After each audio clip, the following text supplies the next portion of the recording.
Most of the poems that are here in Poems from the Pueblo, Haiku and Assorted Fragments have already been published on my blog at don'tconfusethenarrator.com, and on the blog I've tagged them as haiku.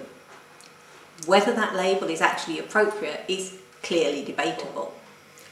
Now, when we're talking about haiku, there are lots of factors that can be considered when you're defining a haiku.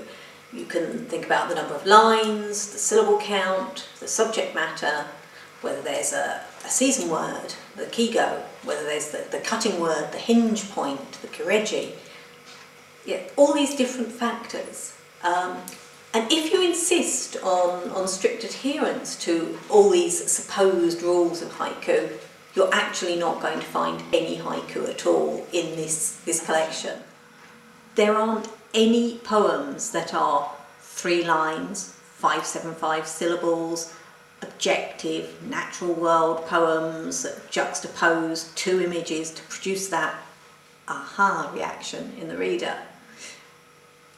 Here, the syllable count is erratic, to say the least. There are 3 and 4 line poems with and without titles.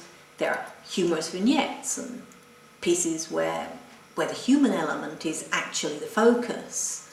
So every one of those traditional rules of haiku is ignored at some point. You might actually call what I'm writing short nature poetry. Sometimes they might be called imagist vignettes, or, as in the title, simply fragments.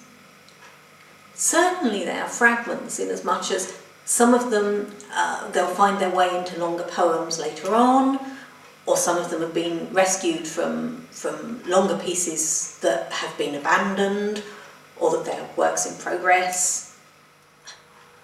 Even so, I think that the label haiku is appropriate. And one of the reasons that I think that is because I think that people who want to read haiku may also be interested in reading pieces like this.